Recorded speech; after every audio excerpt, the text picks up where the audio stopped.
this in perspective. Were you misquoted? Yes, I was definitely misquoted. What did you say, and what did they printed that you said about killing whites? You said you didn't say that?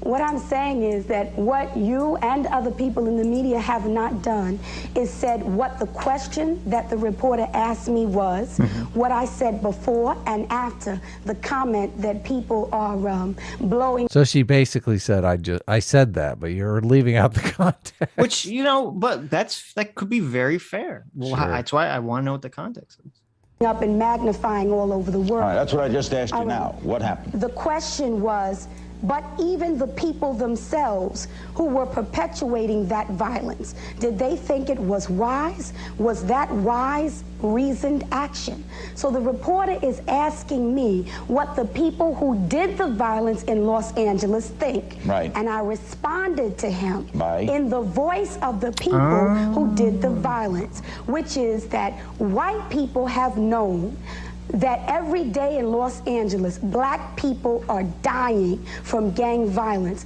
but that they did not care. But when it became a question of white people dying and $1 billion in property being lost, that's when it became a concern. But in the mind of a gang member, if the social and economic system has neglected your development and you have become a casual killer who will kill even your own brother, in your mindset, why not kill a white person? Because murder will not discriminate by color. The other thing that I said is that injustice anywhere is a threat to justice everywhere, and that if white America continues to neglect the development of African youth and it turns into economic and criminal justice crisis, they will be the victims of that system as well as black people. Well, shit, that's pretty prophetic there. Yeah, okay. So I take it all back. Yeah. I apologize to Sister Soldier. She was 100% hit with the fake news, the hammer. They did fake news her all the way. Fake news her. Because if you weren't following, basically what she said was, I'm not advocating for that position. The question was, what is going on in the minds of the people rioting and beating up this innocent white guy who just happened to be driving his car? And she's saying that's their thought process. Their mindset, yeah. Right. Which is part of the problem. And she's saying we have to fight against that, which we're on board with. Yeah, we want to fight against it. I think wokeness is like facilitating this kind of ethos in people, which we have to fight against that. Yeah. But see, that's what's crazy is because like nowadays you could 100% hear, and we did hear people saying, with her comment, we heard people saying that and endorsing it when it came to like the BLM riots and stuff. Yeah. We heard a lot of bread tubers saying shit like that. But that doesn't, the quote was totally taken out of context to be kind of David Dukey, but it wasn't really. What she's saying is not David Duke-ish. No, not at all. Yeah, she's not advocating for killing white people. Yeah, no. What she said was, if I'm assuming she's telling the truth, which I'm assuming she is. Yeah. Then the quote is totally fine. It's not. She's not advocating for it. Yeah. Washington Post printed that. Did you then issue any kind of a statement saying that here is the way it was asked, here is the way it was answered, and taken on those? They were fucking the newspapers all the way back then. They're like, fucking, that's right. This headline, we're gonna sell 1 million copies of this paper. Right.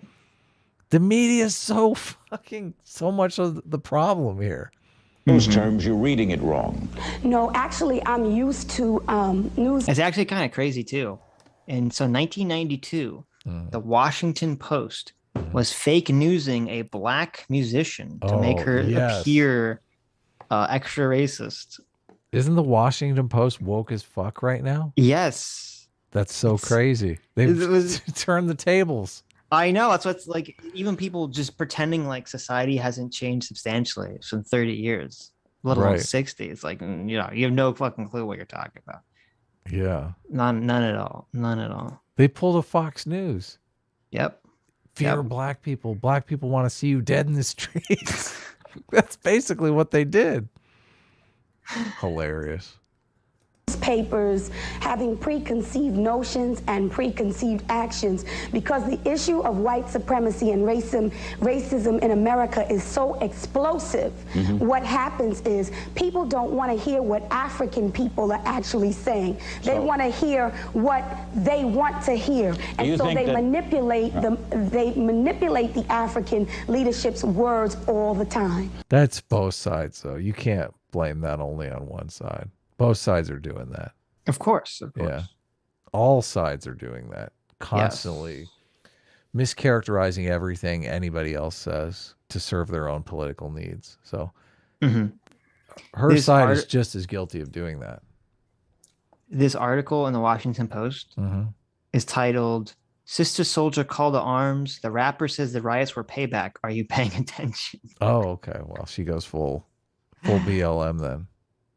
No. I'm saying they took her quote that they mischaracterized, and they're making it like the Washington Post is fear mongering. Like again, you gotta be careful of these black rappers. That's interesting. That's funny. Washington Post, I want to get this correct. I don't think that anything we can do to white people would ever equal what they've done to us. I really don't. White people are born guilty, and there is no redeemer. Oh, I absolutely said that. Okay, wait a minute. Okay, let's hear the background on this one.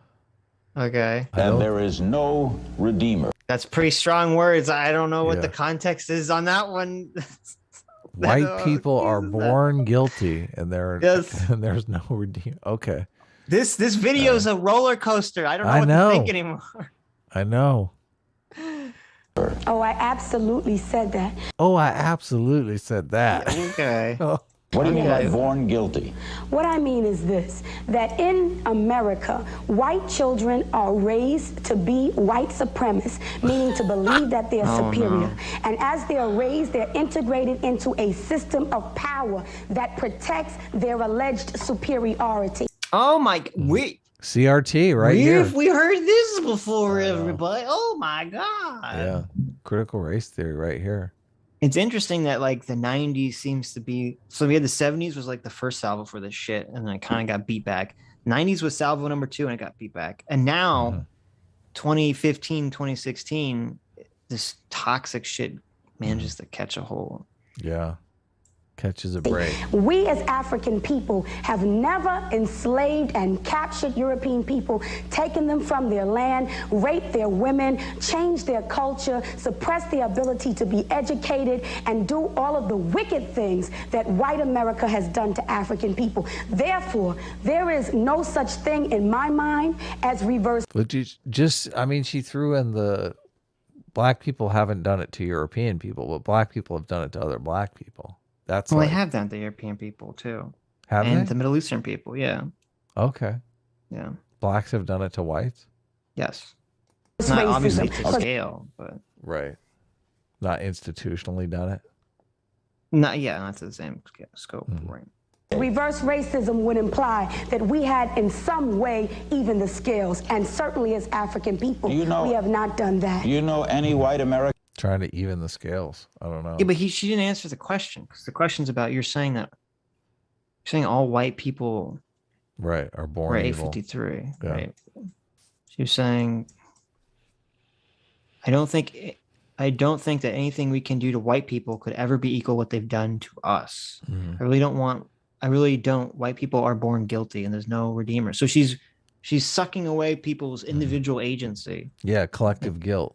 Collective punishment. And attributing collective guilt to all white people. Yeah. Which is a super fucking racist thing. And now I'm questioning whether she was lying about her original statement. She's pretty smart. She might be fooling us.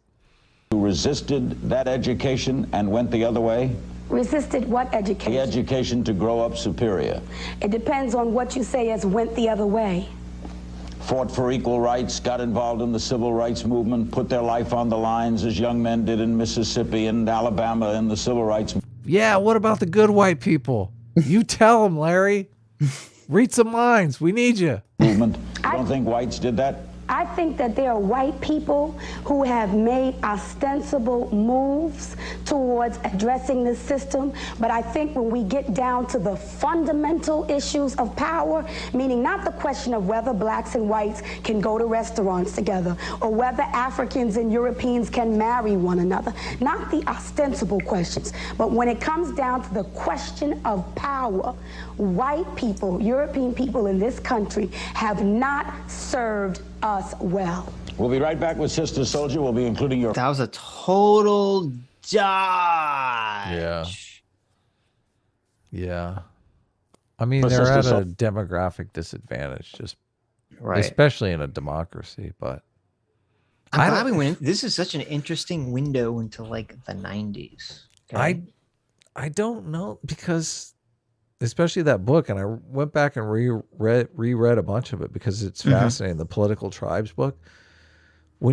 She's talking about market dominant minorities. So why just because a demographic is a minority doesn't mean they can't succeed economically. I mean, the Asians are a perfect example. Like they're a minority, but are fucking killing it because they're destroying the they're beating us at the meritocracy.